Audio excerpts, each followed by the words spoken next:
Assalamualaikum warahmatullahi wabarakatuh. Selamat sore Ibu dan Bapak semua.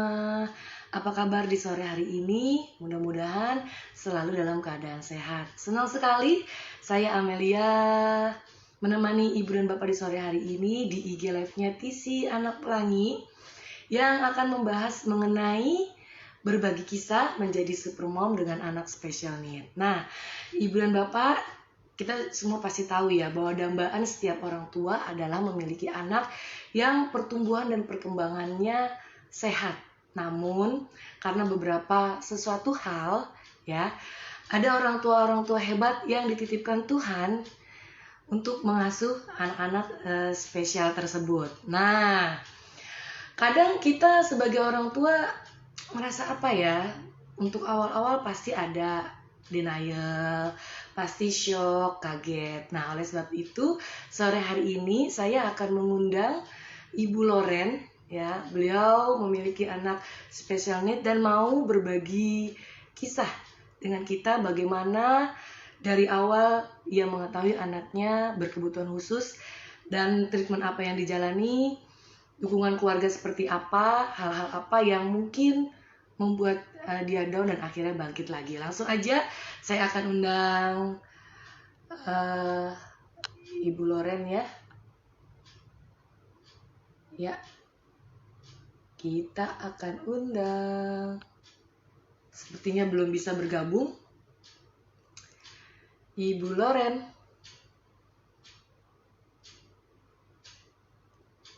Oke. Belum bisa bergabung ya. Memang kalau kita memiliki anak special need harus banyak-banyak menambah wawasan, belajar lagi gitu ya.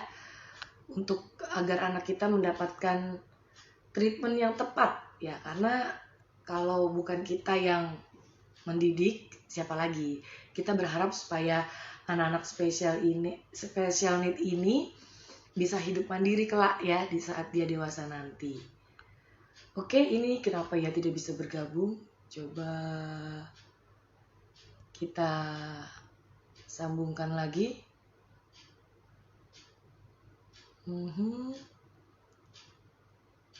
Nah, baru bisa nih. Oke. Kita tunggu terhubung dengan Ibu Loren. Apakah sudah bisa?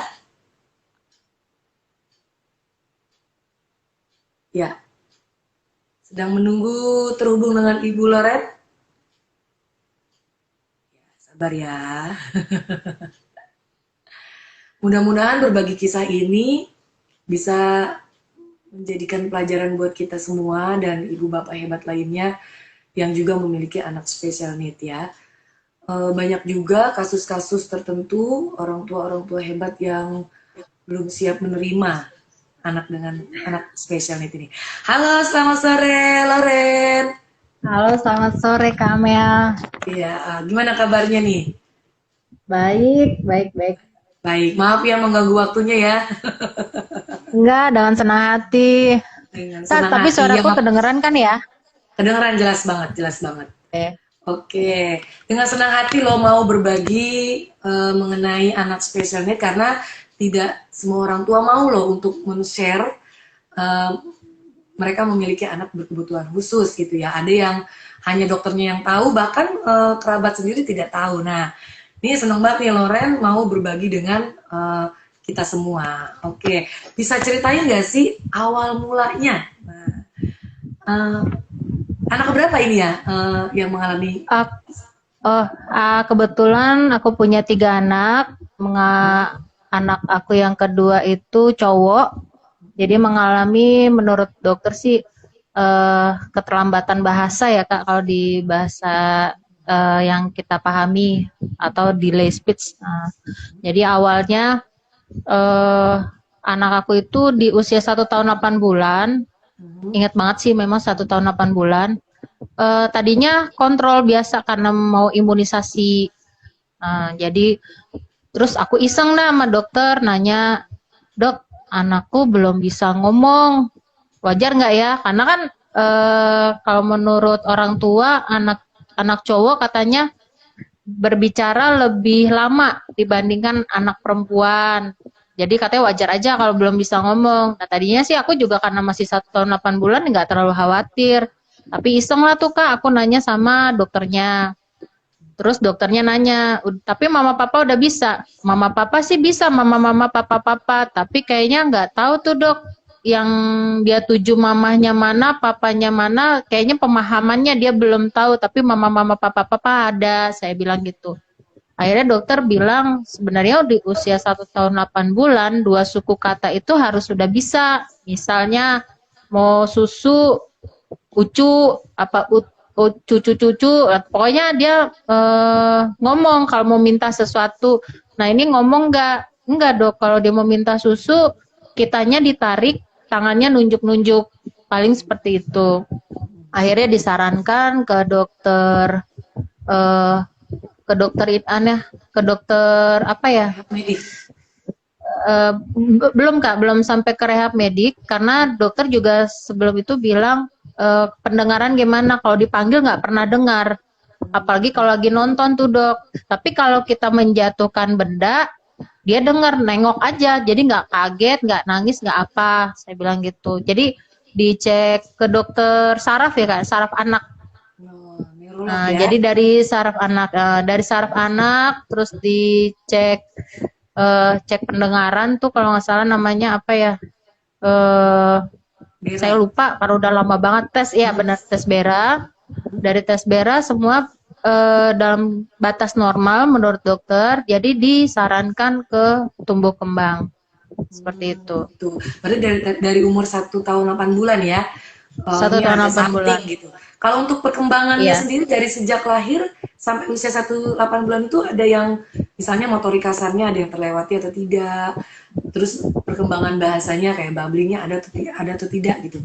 Kan ini anak kedua ya, maksudnya bisa membandingkan dengan anak yang pertama tidak, kok waktu anak pertama udah bisa begini ya umur segini gitu. Nah mungkin karena ini ya Kak, kebetulan jaraknya agak lama. Sama kakaknya tuh 2006-2011, berarti hampir beda 5 tahun ya Kak ya. Beda 5 tahun. Jadi nggak secara spesifik saya ngeceknya bahwa tumbuh kembang si Tobi itu seperti apa ya Kak.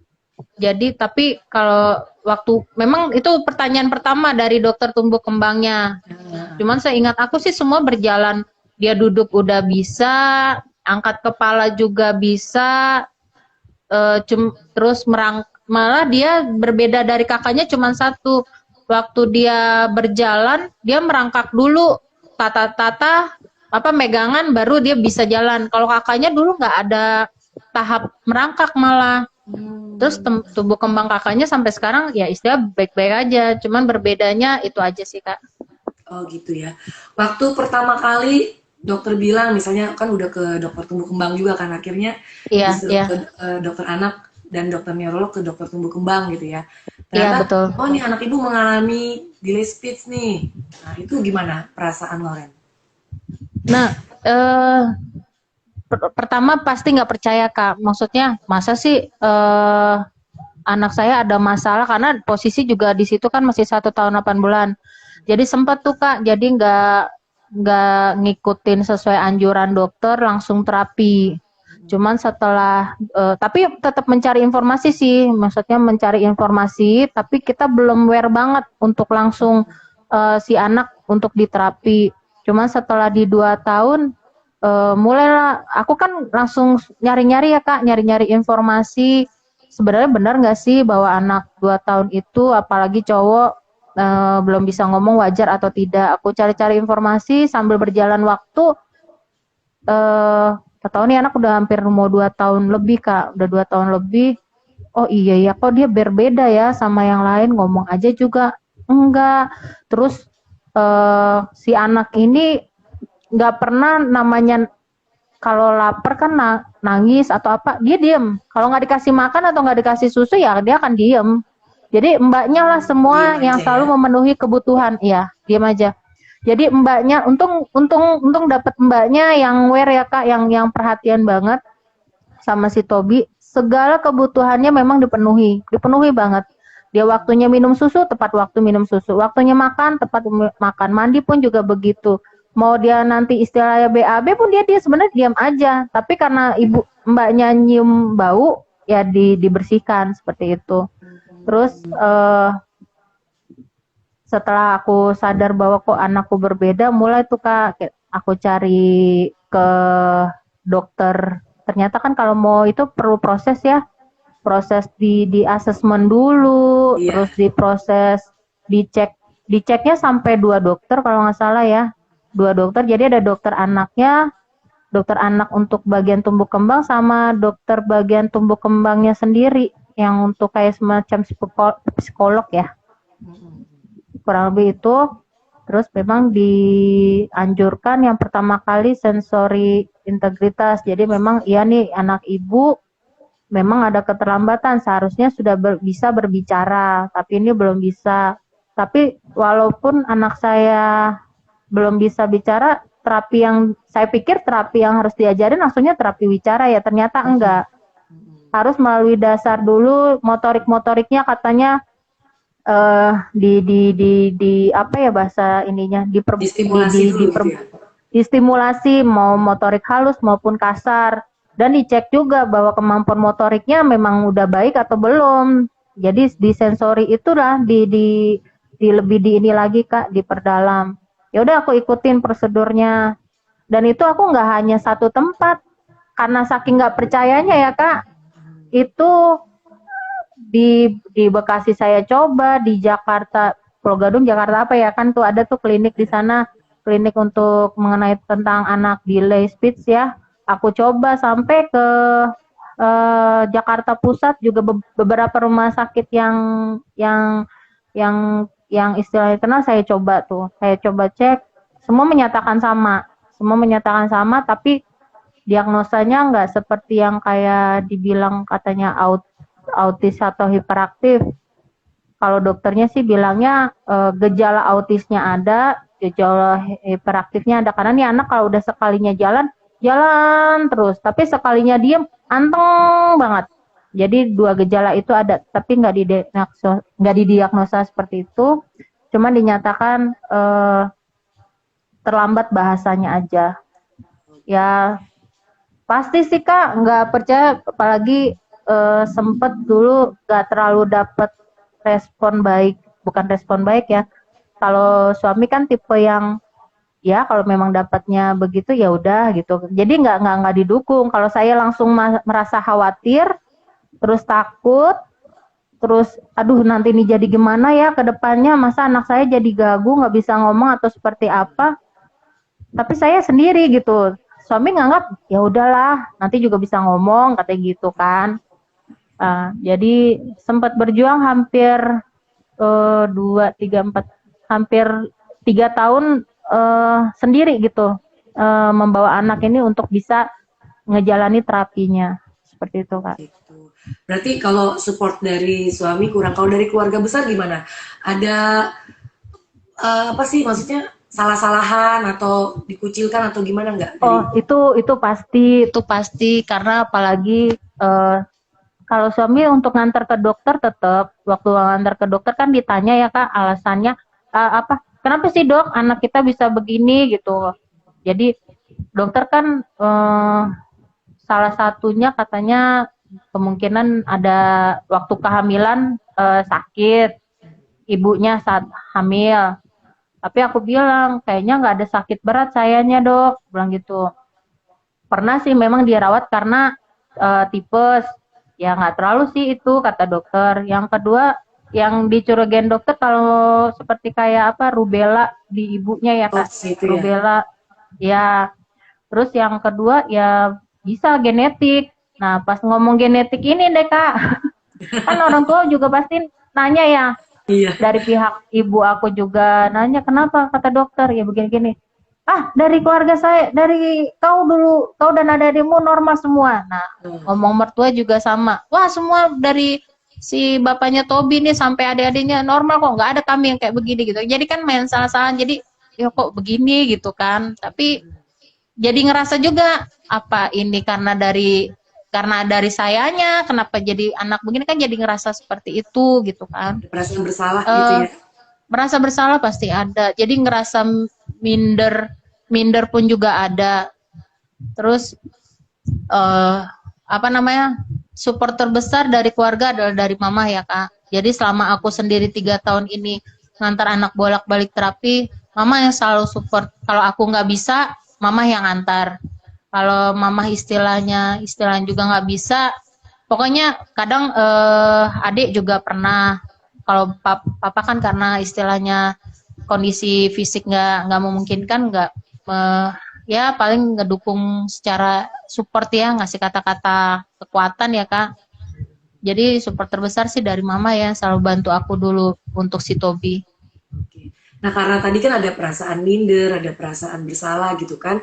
Itu saat itu gimana? Apakah Tobinya diumpetin, nggak boleh bergaul dengan teman-temannya, atau akhirnya Loren jadi jarang berkumpul dengan keluarga besar terutama gitu ya. Udah ini nggak mau, habis diomongin mulu, habis dikucilkan, habis ini apa tuh yang Loren lakukan saat itu? Kalau itu sih ya karena memang juga karena fokus sama Tobi ya, untuk kumpul keluarga udah sangat jarang kak, karena waktu libur, terutama untuk waktu libur jadi fokus ya sama anak-anak. Ya untuk ke keluarga juga memang nggak jarang kumpul jadinya. Tapi apakah karena itu kondisi si Tobi?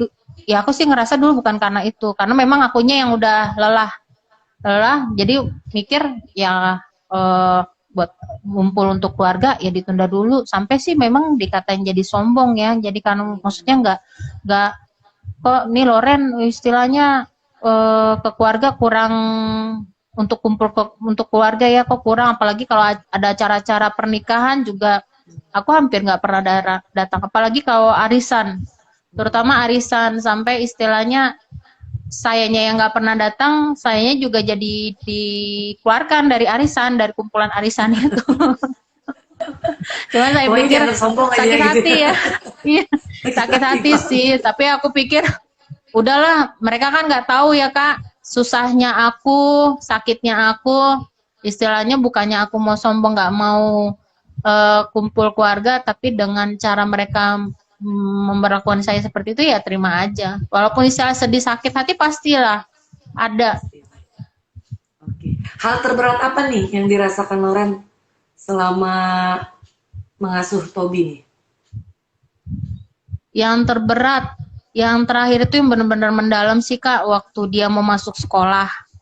Jadi kan dengan dia terapi masuklah dia di usia hampir 7 tahun, jadi baru bisa masuk sekolah SD. Dengan aku sebelum masuk kan harus dites psikolog tes IQ ya, tes IQ. Tes IQ itu waktu dia pertama masih borderline.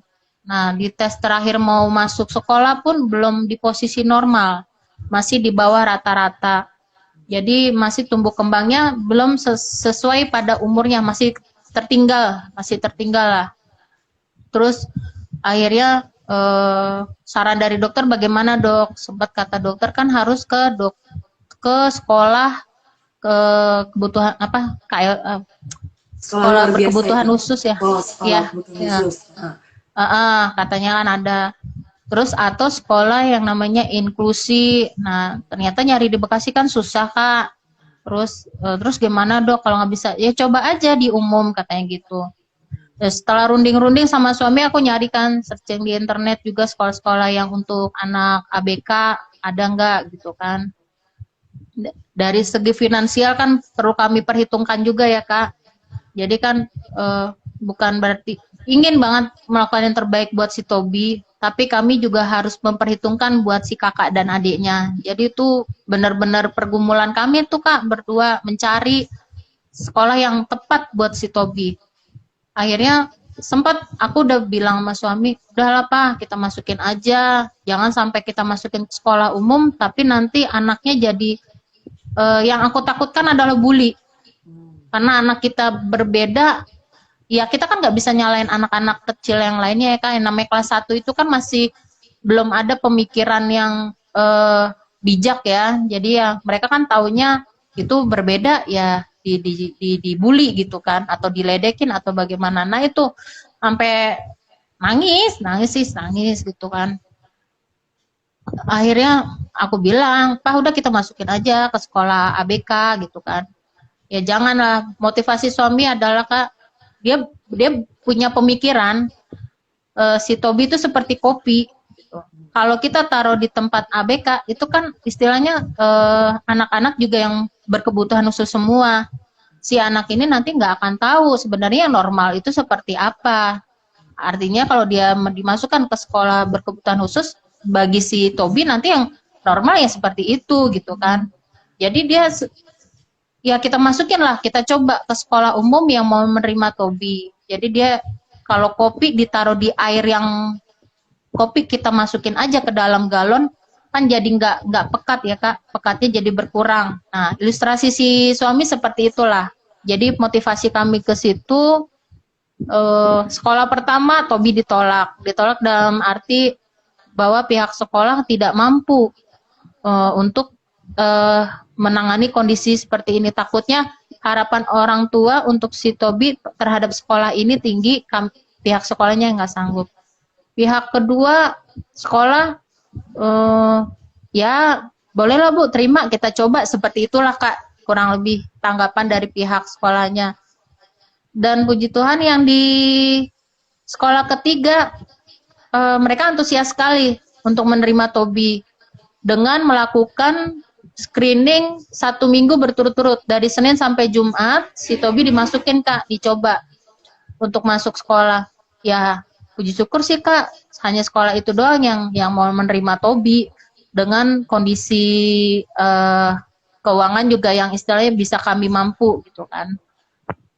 Dan yang terberatnya lagi ternyata ada Kak di masa bahwa si anak ini nggak mau sekolah. Hampir 1 bulan si Tobi nggak mau sekolah. Itu di situ juga aku pusing. Sekolah? Dia bilang ternyata ada temennya dia yang ngedorong. Nah, jadi si anak ini memang untuk memulai sesuatu yang baru takut. Dia kalau asal masuk suatu tempat yang baru langsung keringat dingin. Takutnya luar biasa. Jadi harus didampingi berapa kali biar bisa masuk. Padahal udah dites ya Kak, dites yang 5 hari berturut-turut, anaknya enjoy, happy gitu kan. Ya udah kami makin yakin masuk. Ternyata pas pelaksanaannya nggak semudah itu juga. Sampai sama Miss-nya pun juga bilang, Miss izin sampai Bu, lewat dari sebulan kami tidak ada toleransi. Coba sekarang dipaksa. Ya, sinyalnya agak terganggu nih ya. Halo? Iya, sinyalnya. Bisa nggak Kak? Oh iya ya, oke. Udah, oke. Lanjut. Tadi sampai mana ya? Di sekolah didorong. Iya, sekolahnya didorong. Gitu. Jadi hampir 1 bulan juga dikasih toleransi sama Miss-nya untuk tidak masuk sekolah. Ya aku cari-cari lah untuk bisa si Tobi mau sekolah. Itu pun juga sampai aku nggak masuk kerja berapa kali biar bisa nge-support si Tobi. Jadi dilema banyak sih Kak. Ya nangis-nangisnya juga banyak. Pokoknya drama banget ya. Drama banget. Nah, dan butuh kesabaran luar biasa. Saat menjalani terapi awal itu umur 2 tahun lebih ya. Kan nggak bisa 2 tahun lebih. Nggak bisa ngomong. Nah, sampai akhirnya Tobi bisa berbicara dan bisa berkomunikasi itu berapa lama melakukan terapinya? Di 1 tahun pertama waktu terapi itu Kak, kalau ibarat kita grafik, dia cuman landai. Dalam 1 tahun pertama tuh landai. Jadi karena proses penerimaan anak terhadap pertama sama orang luar tuh juga susah Kak. Si Tobi itu interaksi sama orang susah. Padahal istilahnya walaupun luar biasa para terapisnya sabarnya ya Kak, tapi ini anak cuma bisanya nangis. Nah ini juga harus ini ya buat mom sama para orang tua, kalau anak lagi terapi sensori integritas itu pasti cengengnya luar biasa nangisnya. Dan kita yang dengar di luar pun juga ikut nangis karena anak itu nangisnya nangis kayak apa sih Kak? Menyedihkan gitu kan. kayak istilahnya digebukin gitu ya dikurung, kesannya. kayak digebukin nih. Saya pun di luar ikut nangis Kak, di luar ikut nangis, maksudnya mau pengen nolongin, mau ngasih tahu, nah belajar di sini, apa istilah baik-baik di sini nggak diapa-apain, tapi tuh nangis terus, hampir sebulan Kak, asal itu juga nangis terus.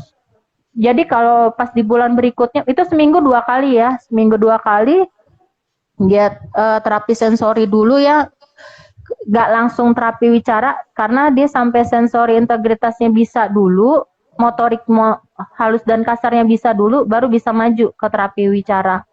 Itu hampir berapa bulan ya? Ya kurang lebih ya Kak, memang karena udah lumayan lama, hampir hampir hampir 6 bulan, saya rasa 6 bulan itu juga masih terapi sensor karena anaknya yang belum bisa Fokusnya juga belum ada mau mungkin kali ya. belum selama 1 tahun fokus juga belum ada. Itu aja ada yang namanya salah satu diajarin tuh kayak ngasih foam ya, foam semprotan, jadi kayak busa. Itu kalau ditaruh di prosotan, dikasihlah di salah satu sisi sama terapisnya, itu akan dilewatin sama si anak. Sama Menghindar si ya, Tobi akan jijian dilewatin, kayaknya ya. menghindar, jijian, betul. Akhirnya nggak hilang akal ya, terapisnya dicoba lagi bermain di luar. Ditanya memang sebelumnya, ibu si Tobi suka air, suka bu, dia seneng kok bermain air. Dia bermain air di luar, tapi di atas tanah ya, tanah berbecek. Nah itu anaknya nggak mau juga, jijik, menghindar. Jadi yang kayak seperti itu dari para terapis juga perjuangan ya Kak untuk bisa motorik si anak juga bagus. Akhirnya aku pindah tempat karena nggak sanggup ya, jauh. Itu aja sampai asal tiap terapis ngerental mobil karena dulu belum punya mobil. Saking jauh Karena ya. jauh tempat terapis, sangat jauh dari Bekasi ke Pulau Gadung. Masya Allah. Hampir tiap hari. Jadi modalnya bukan modal hanya buat ke Terapi aja ya. terapi, tapi sampai nyewa rental mobil setiap mau terapis. Nah pas sama itu akhirnya 1 tahun tekor juga kan, nggak sanggup, cari-cari lah dekat rumah. Cuman ingat sama dari dokter bilang bahwa tidak boleh anak masuk sekolah, kan begitu ya Kak? Untuk yang sekolah-sekolah apa namanya PAUD, ya akhirnya aku pikir kenapa nggak boleh ya, tapi diikutin. Tapi pas aku pindah tempat, malah dapat perbedaan beda dari dokter tumbuh kembang yang di rumah sakit tersebut, bahwa karena perlu, walaupun terapi kami lakukan, anak juga perlu masukin ke PAUD, bukan untuk mampu belajarnya, tapi sosialisasinya. Akhirnya aku cobalah masukin dua-duanya. Anaknya sempat sakit juga Kak, drop karena menjalani 2 kegiatan. Tapi setelah pindah tuh dalam 3-6 bulan kelihatan grafiknya. Jadi anaknya itu masih sensori juga ya Kak, di waktu kami pindah tuh juga nggak langsung terapi wicara, masih sensori. Kurang lebih selama 3 bulan. Selama 3 bulan itu udah posisi terapi dan masuk sekolah PAUD. Nah dalam 3 bulan itu barulah mulai juga diikutin terapi wicara. Jadi posisi anak udah setelah 3 tahun lebih ya, baru diajarin terapi wicaranya. Nah, terapi wicara cuman dalam 3 bulan udah mulai Kak. Mulai tuh dia kalau ngomong mau minta sesuatu udah manggil mama papa juga ngomong. Itu tuh Kak, sampai aku nazar ya Kak. Sampai nazar. Bi, cepet dong ngomong. Nanti abang mau minta apa aja, mama kasih. Sekarang anaknya udah banyak permintaan. Kita yang pusing. Kualat ya. Giliran gak bisa ngomong pusing ya, giliran bisa ngomong pusing banget. Tapi memang Kak, luar biasa sih Kak, perkembangan dia waktu terapi bicara itu apa ya, anugerah banget. Yang sama ini kita takutin, akhirnya dia bisa ngomong padahal di mama papa minta sesuatu tuh udah seneng banget, luar biasa. Tapi aku nggak berhenti di situ Kak, aku ngikutin sesuai standar prosedur dari dokter. Dok ini udah bisa ngomong bagaimana? Oh udah bagus, kita lanjut. Masih ya Bu? Aku ikutin sampai usia anak 7 tahun. Terapi sampai terus 7 gitu tahun. Ya? Terapi terus. Sampai anak 7 tahun. Ya, terus? Karena memang dia udah mau masuk sekolah, karena dokter beranggapan lebih banyak lah nanti di sekolah untuk perkembangannya lagi, tapi tetap kami per 3 bulan untuk tetap lihat tumbuh kembangnya dia. Oke. Nah, saat Ya. terapi berjalan itu kan tadi awal-awal grafiknya landai gitu kan ya. Mungkin awal terapi kan pasti ekspektasinya, ah anak gue cepet ngomong nih, sekian bulan gitu kan.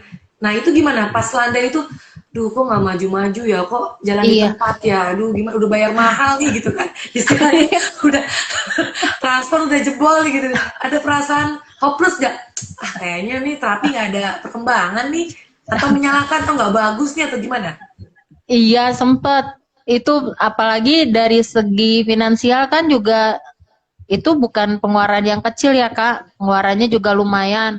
Sempet kok udah masalahnya nangisnya ini Kak, karena kita berpikir nggak bisa nyalain total ya dari pihak tumbuh kembangnya, karena memang anaknya nggak bisa diajak untuk gimana anaknya mau bisa ada kemajuan kalau nangis terus, karena memang sampai berapa bulan itu masih nangis terus.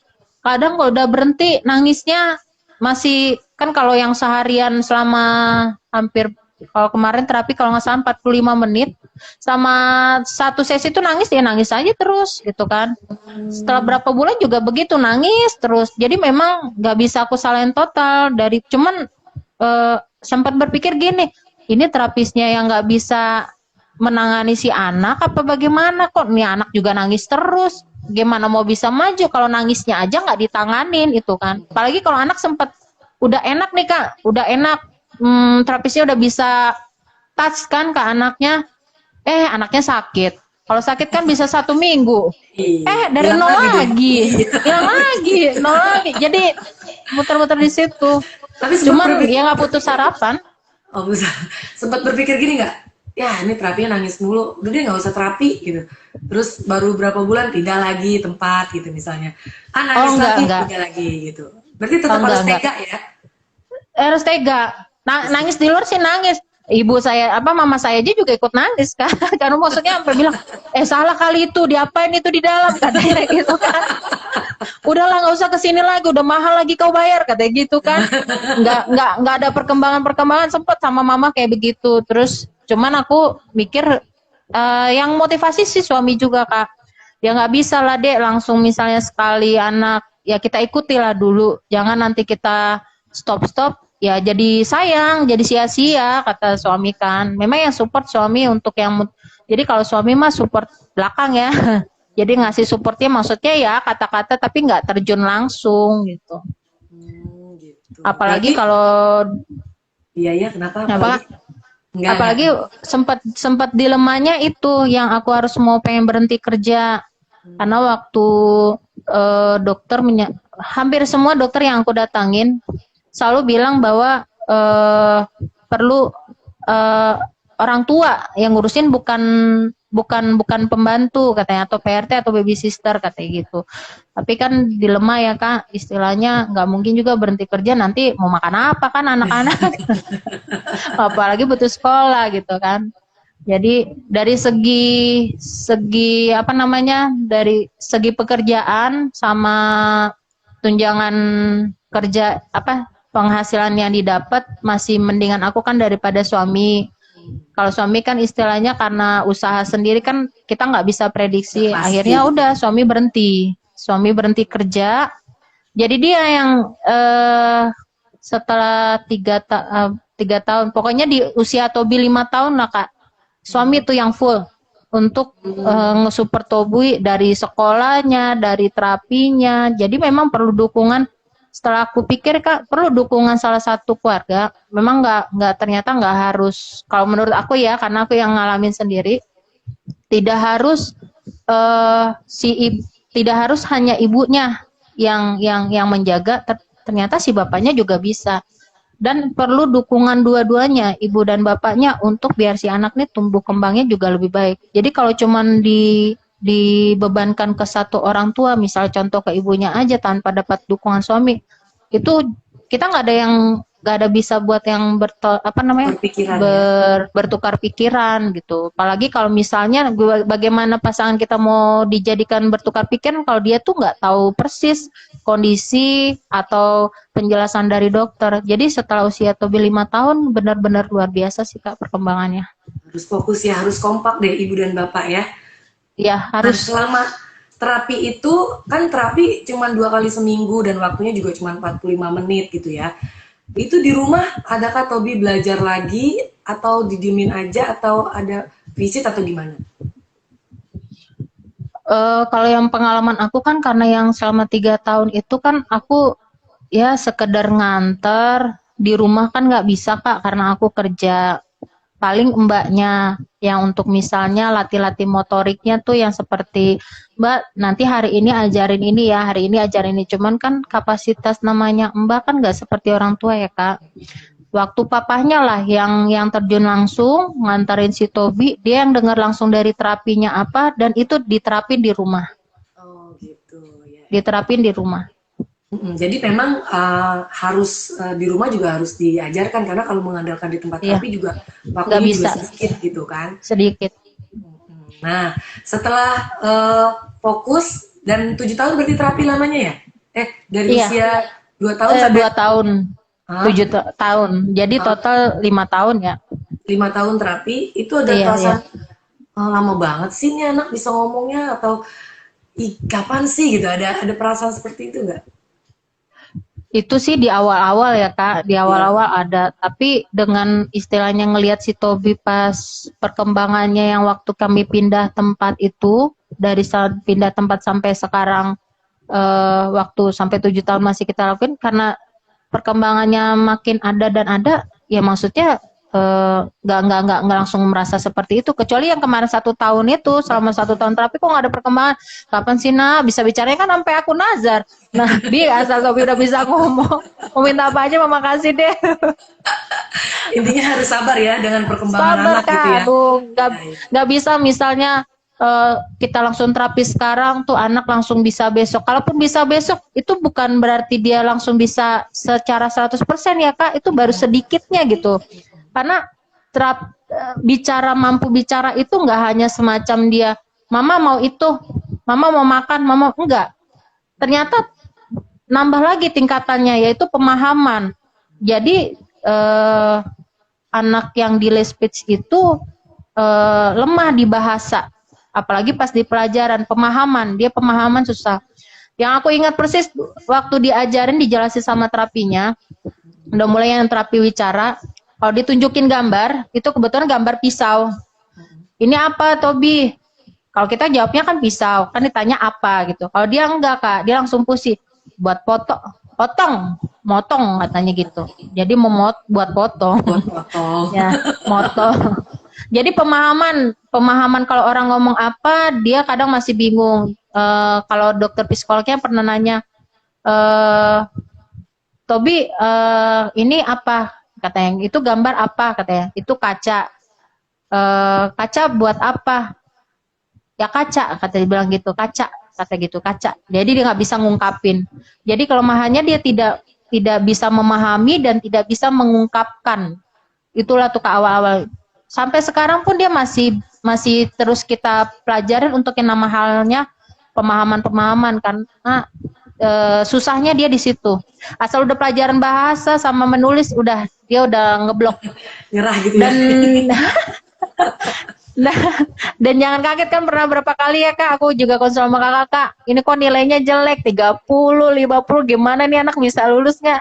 Ternyata nih anak punya kelebihan gitu. Kelebihannya dia apa? Ternyata matematikanya gitu. Jadi dia lebih senang belajar matematika daripada bahasa. Mau bahasa PPKN, bahasa Sunda, pokoknya namanya bahasa yang gitu. dengan yang bermakna tuh dia udah agak sulit ya kitanya. Sekarang udah kelas berapa ya Tobi? Kelas 3. Kelas 3 ya. Itu Naik gimana kelas 3 perkembangannya? ya. Selama sekolah, ya memang pelajaran bahasa aja yang terkendala gitu ya? Atau dari teman-temannya atau dari gurunya gitu? Dari gurunya karena dari awal, apalagi setiap aku bisa jumpa sama miss-nya ya Kak, selalu aku jelasin. Kan apalagi tiap naik kelas selalu berbeda miss ya. ya aku selalu jelasin sih. Aku jelasin ya, apalagi dengan adanya apalagi kalau si Tobi si Tobi tuh waktu kelas 1 Kak, dia selalu tertinggal karena pelajaran menulis selalu di akhir. Dia selalu tertinggal, kadang nggak selesai. Ya Miss-nya karena udah tahu kondisi Tobi, bukan berarti langsung mereka patah semangat ya. Jadi misalnya ini anak nggak selesai, udah biarin aja pulang gitu. Enggak. Terus kebetulan dapat support juga ya Kak dari sekolahnya untuk bisa membantu si Tobi bisa mencapai sesuai sama anak apa teman-temannya yang lain. Jadi kalau memang si Tobi belum bisa, ya harus bisa gitu. Walaupun jamnya jadi mundur ya jam. Harusnya kan gurunya misalnya harus udah bisa pulang nih, enggak nungguin si Tobi. Pernah hampir 20 menit dia harus benar-benar selesai. Itu saking tegasnya ya, itu di kelas 1. Di kelas 2 pun begitu. Di kelas 3 belum touch ya sama miss-nya sih Kak, karena kita masih online. Tapi mereka sih udah tahu ya, dan aku jelasin. Jadi kalau misalnya si Topi apa miss kurangnya, iya dia masih lambat. Dari kelas 1 kelas 2 itu aja Itu aja ya permasalahannya. masalahnya. Iya, bahasa nulis lama, terus lebih banyak bengongnya, terus kalau untuk ke teman-temannya dia hampir nggak ada teman, karena kalau menurut papahnya dia mengungkapkan sesuatu temennya nggak ngerti, apalagi dia ngomong R-nya sampai sekarang belum jelas, belum bisa.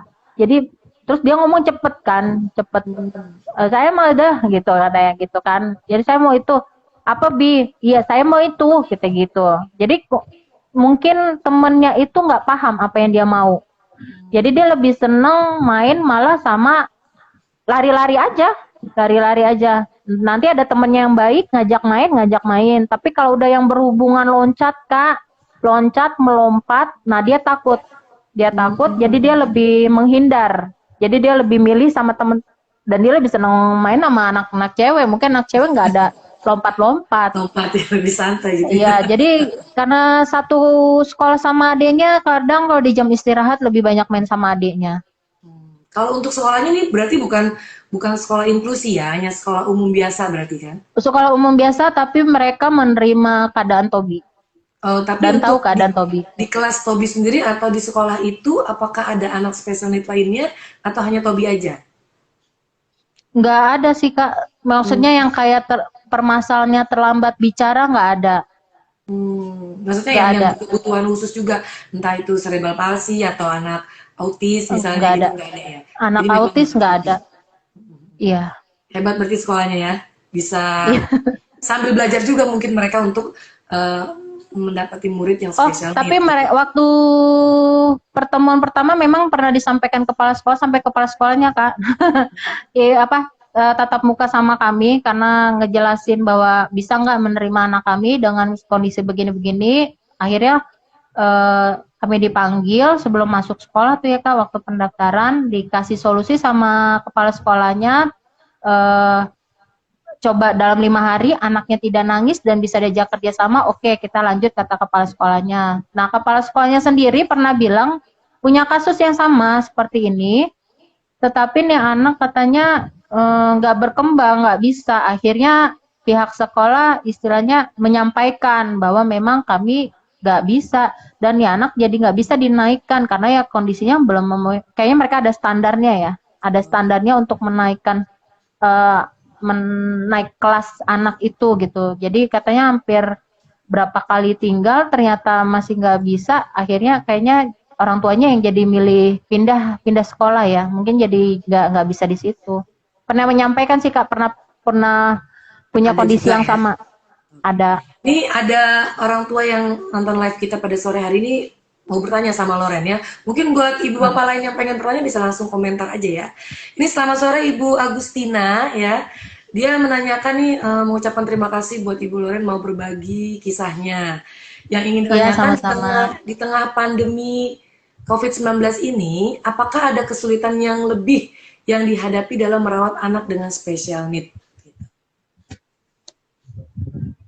Karena mungkin apa ya, kendala kesulitan dalam belajar pastinya. Nih yang ngajarin kebetulan papanya sih Kak. Papanya aku karena kebetulan juga kerja, papanya yang lebih banyak di rumah, papanya yang touch langsung ke si Tobi. Kendalanya ada. Malah kadang sampai teriak-teriak ngajarinya karena apa? Ini anak nggak paham-paham gitu.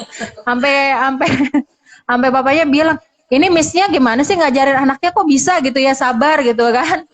Tapi gini, ini anak gimana ya, anak tuh kadang si Tobi sampai sekarang kalau kita ngomong kencang ngeblok. Maaf mungkin jadi terpaksa bapaknya nyubit dikit ya Kak, nyubit. Tapi kalau pas nyubit dikit baru dia mulai fokus. Jadi dia fokusnya yang susah sampai sekarang. Kendalanya sampai sekarang adalah fokus. Fokusnya dia masih susah, apalagi untuk pelajaran bahasa. Tapi kalau matematika nggak usah diraguin, dia cepet. Jadi kalau udah pelajaran matematika dia cepet, kalau udah bahasa Indonesia pernah belajar sampai jam setengah 12 malam buat ngajarin doang. Jadi kesulitan kita cara kita menghadapi anak ini nggak bisa sama seperti miss-nya, guru-guru yang ngajar di sekolah maupun sama terapisnya. Jadi kitanya yang harus banyak belajar juga. Jadi papahnya juga banyak belajar ya Kak, dari mungkin dapat cara bagaimana menghadapi anak-anak. Ya, dia udah kan sama 2 tahun itu kan dia yang touch langsung ya untuk jaga si Tobi sama touch sama terapisnya. Jadi dia udah banyak pembelajaran sih Kak dari terapisnya sama baca-baca di YouTube. Kadang buka-buka kalau lagi, "Pak nih ada nih Pak tentang ini," dibaca. Pokoknya kita banyak belajar sih Kak. Banyak belajar terus ya. Banyak belajar terus. Jadi yang belajar bukan hanya anaknya, orang tuanya juga. Orang tuanya juga harus belajar. Nah, kalau saat lagi pelajaran online misalnya via Zoom itu gimana, Tobi? Oh dia antusias, senang. Kan karena video nggak suruh belajar, jadi dia cuman mendengar percakapan. Zoom-nya itu hanya mendengar percakapan kalau nggak salah Kak, sama penjelasan.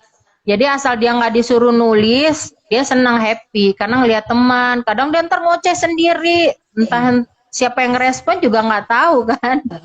Dia senang, memang dia senang ngobrol Kak sekarang. Semenjak udah mulai ngomong terus. Kebetulan tadi kan ada keluarga datang. Udah tuh tadi aku biarin aja. Tante, ini ngomong apa sih? Karena dia antusias sama yang namanya kartun-kartun. Jadi dia kalau udah kartun tentang film-film apa, aku juga nggak paham. Apalagi sama BTS tuh yang tentang dance. Sampai namanya si Jongjong siapa tuh dia hafal. Dia kalau udah senang sama sesuatu bahasanya, walaupun bahasanya susah dan aneh, dia hafal Kak. Bisa. Dia sebutin satu-satu. Oke. Nah, sebagai orang tua yang memiliki anak special need nih, apa saja nih yang perlu disiapin? Yang jelas mental ya. Kalau menurut aku mental kita. Terus kita harus lebih terbuka. Memang awal-awal untuk menerima susah sehingga kita tertutup. Nah, kalau menurut aku sih mental, kerjasama di antara dua orang tua, terus kita lebih terbuka sama orang luar. Terbuka dalam orang luar dalam arti begini, kita untuk mendapat pengalaman atau nasihat dari mereka. Bukan berarti kita mau nunjukin nih anak kita kekurangan, oh salah. Menurut aku salah. Kita mau ngasih tahu bahwa memang nih aku punya anak lagi kekurangan, tapi butuh informasi bagaimana sih harus menghadapi anak seperti ini gitu kan. Karena pengalaman lebih berharga dari sekedar kita mau baca teori. Teori kan pemahaman kadang susah ya Kak, sulit. Tapi kalau kita berbagi pengalaman sama orang-orang, kita malah dikasih tahu caranya. Dengan dia kasih tahu caranya, ya kita jadi bisa memahami. Dan nggak semua juga yang harus disampaikan orang kita telan bulat-bulat, ya kita telaah lagi. Terus kita coba, semua serba mencoba. Ke si Tobi ini, aku sama suami Kak semua kita coba. Maksudnya kita telaah juga, benar nggak apa maksudnya baik atau tidaknya buat si Tobi. Contohnya sampai musik pun ada yang bilang, coba dilesin musik biar nanti otaknya gini. Kami coba, karena menurut kami kan itu bagus ya. Kami coba ternyata anaknya nggak terlalu antusias. Kalau untuk musik dari organ udah dicoba, dia sempat senang sama yang band drum juga dicoba. Sebenarnya lebih tertarik sama organ dia sempat mau, cuman waktu itu karena kendalanya apa ya aku juga lupa, dia akhirnya enggak, terus sempat vokal pun dia nyanyi apa nyoba walaupun suaranya nyaring-nyaring melengking. Pede aja tuh anak. Gitu aja ya. Dan sekarang nggak ada satupun yang mungkin, oh ini kayaknya di musik nih gitu. Ada nggak? Di lukis mungkin atau bakatnya gitu? Lukis dia hampir nggak mau, dia senang nggak mau. Belum Kak, belum ketemu. Jadi semua apapun yang misalnya, cuman karena kondisi lagi begini memang ada keterbatasan. Jadi dicoba sama papahnya nih, papahnya sampai belajar main gitar, tadinya nggak terlalu bisa main gitar. Jadi kakak sama abang ade sama abangnya. Jadi kalau misalnya lagi nyanyi ini, yo ikut nyanyi ini gitu. Tetap dicoba. Jadi melatih nggak hanya fokus di belajarnya, musik juga dicoba sama papanya dengan keterbatasan yang kami punya gitu. Ya, Karena kan mungkin, mau les nggak bisa. iya, mungkin harus lebih digali lagi ke hal-hal lain selain akademik gitu ya kan. Kita Iya, iya harus betul. melihat kelebihan anak yang lainnya, nggak hanya fokus di akademik aja gitu. Iya, betul. Oke, selain itu tentunya ekonomi dan kesabaran juga harus disiapkan ya. Iya, ekonomi mah pasti. Makanya maksudnya bekerja keras lah maksudnya. Tapi mungkin boleh kalau boleh berbagi pengalaman, aku nggak hanya yang dari segi bayar pribadi, karena kemarin sempat juga aku yang ngikutin BPJS, karena mau ngikutin alurnya ternyata memang agak ribet. Terus waktu aku yang nggak bisa, karena kan ya nggak bisa nyalain ya, prosesnya kan lumayan ya Kak. Alur dari merekanya seperti itu. Ya, ternyata banyak juga waktu saya ngikutin terapi itu yang si tempat terapinya menerima BPJS ada. Oh gitu. Jadi Jadi kalau maksudnya bisa untuk dipakai BPJS dimanfaatin aja gitu ya. iya ya ya banyak kok yang udah ada bukan banyak ya maksudnya baru sebagian juga. Maksudnya ada beberapa tempat yang bisa memakai fasilitas BPJS. Jadi sangat sayang sekali.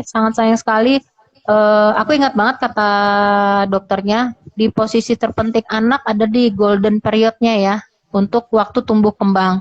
Jadi waktu dibilang dokter seperti itu, ya aku terpacu Kak. Semua aku coba, semua aku lakuin. Terapi apapun juga, terapi misalnya dari wicara, aku ikutin prosedur dari dokternya. Oh ini harus begini, ditambah begini, aku ikutin semuanya.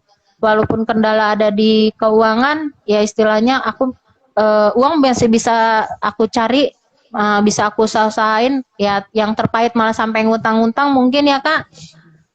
Tapi itu bisa aku bayar nanti. Tapi kalau nih anak golden periodnya udah terlewati, aku nggak bisa mengembalikan itu. Aku mikirnya begitu. Jadi ya harus semangat untuk uh, ngejar kekurangannya anak. Nggak berharap sampai dia sesuai dengan umurnya, tapi dia mendekati aja kita udah bersyukur Kak. Udah senang banget ya. Minimal dia bisa Udah senang banget. mandiri, bisa diajak ngobrol dikit-dikit ya walaupun tidak seperti anak usianya gitu ya. Oke. Nah, perkembangan seperti apa nih yang Loren harapkan tentang kondisi Tobi ke depannya, mungkin jangka panjangnya gitu. Itu udah ada sih Kak ngomong-ngomong, apalagi dari keluarga juga ada ngomong, wah nih si Tobi kalau kondisi gini cocoknya pendeta aja. Oh ada yang bilang kalau kayak begini tipenya yang istilahnya nggak bisa apa ya, si Tobi itu jadi nggak terkesan nggak bisa menganalisa, tapi bukan berarti dia nggak bisa mampu. Jadi kalau yang aku tangkap, dia bisa mencari jalan keluar, tapi dia harus tahu dulu teorinya. Nah, tapi beda sama adiknya. Kalau aku nggak bisa keluar ke sini, berarti aku coba begini. Dia serba mencoba. Kalau adiknya, kalau si Tobi dia akan stuck kalau memang dia nggak tahu. Lurus aja. Jadi katanya kalau lurus-lurus aja, yang harus ngikutin aturan seperti itu cocok katanya ke ABRI, katanya angkatan, katanya. Cuman aku ya apapun itu tetap sih Kak, kita buat masa depan si Tobi berharap semua dicoba. Nanti si anak sebenarnya ini lebih condong kemana? Nanti ngikutin kemampuannya si Tobi. Kalau memang ternyata pahit-pahit dia mampunya cuman menurut bapaknya ya cuman bisa berdagang, ya kita support nanti dia usaha atau berdagang kayak gitu. Pokoknya yang terbaik lah ya. Itu. Oke, ini waktunya udah tinggal sedikit lagi nih Loren ya. Ada saran nggak nih buat para orang tua yang memiliki anak special need nih? Ya, tadi kayak seperti udah kita bahas, pertama terbuka, kerjasama, sabar, dan ikuti semua terapi. Karena memang kalau terapi itu nggak distimulus sama si anak dan sudah terlewat, sayang masa golden periodnya. Karena memang pesat-pesatnya anak di golden period tersebut. Tapi bukan berarti udah lewat nggak mungkin dilakukan terapi, tetap. Tapi istilahnya di bawah 5 tahun itulah yang lagi pesat-pesatnya. Dan sampai sekarang pun bukan berarti misalnya karena kondisi begini atau kemarin udah 7 tahun dokter bilang stop, kami nggak melakukan terapi. Kami tetap melakukan terapi karena memang anak itu tetap terus belajar dan belajar. Karena jangan sampai kita kendor dikit dia jadi menurun. Jangan cepat Kami nggak mau berprestasi, sampai cepat gitu. puas gitu ya Loren ya. Jangan Oh sampai udah bisa nih, puas. terapinya stop gitu ya. Stop, enggak, jangan. Karena memang ada nanti di saat anak itu bisa turun kalau menurut dari dokternya ya Kak. Jadi ya tetap kita stimulus terus sampai kapan ya, sampai anak ini bisa mandiri nantinya, sampai dia istilahnya udah mampu gitu kan, udah bisa berinteraksi. Karena sampai saat ini pun si Tobi menurut aku masih belum mampu untuk berinteraksi sama orang. Karena dia kemampuan bahasanya yang belum bisa dia menyampaikan dengan baik gitu. Jadi Oke, tetap oke. terapinya sampai sekarang masih Lanjut masih terus ya. terus kami lanjut sesuai yang ada diinformasikan ke terapinya. Oke. Sama kontrol Oke, ke dokternya rutin 3 bulan. rutin ya, pokoknya sesuai anjuran ya. Oke, Ya, Loren, terima kasih nih atas waktunya ya. Sudah berbagi ya, kisah, sangat menginspirasi sekali. Semoga orang tua yang hebat yang memiliki anak spesial ini terus maju, terus berusaha, nggak menyerah, karena kita semua bisa melakukannya ya. ya, Oke, Ibu dan Bapak, menjadi orang tua hebat yang memiliki anak special need itu banyak banget perjuangannya. Kita harus sabar, kita harus mendapatkan support dari keluarga besar, dari pasangan harus kompak, dari finansial juga apalagi itu ya. Dan juga mungkin ekspektasi terhadap anak juga jangan terlalu tinggi ya, Bu Loren ya. jangan terlalu berlebihan. Terus kalau terapi juga kalau misalnya jangan terlalu cepat berpuas gitu ya. Kalau memang anak belum mampu, ya terapinya terus dilanjutkan gitu ya sampai anak Ya, bisa mandiri seperti yang tadi Bu Loren katakan. ya. Oke, Loren terima kasih atas waktunya sekali lagi. Nah, kita jumpa lagi Semoga di membantu ya buat ya. ibu-ibu bapak-bapak semua, dan semangat semangat semangat. Jangan Semangat, lupa juga semangat. berdoa. Oke, terima kasih buat yang sudah nonton IG Ya, live kita pada sore hari ini ya. Semoga bisa mengambil yang bermanfaatnya. Kalau yang buruknya jangan diambil ya. iya, Oke, sampai jangan. ketemu lagi. Terima kasih atas partisipasinya Loren dan Ibu Bapak semua yang sudah nonton live pada sore hari ini. Sampai jumpa lagi di lain kesempatan. Assalamualaikum warahmatullahi wabarakatuh. Terima kasih. Selamat sore.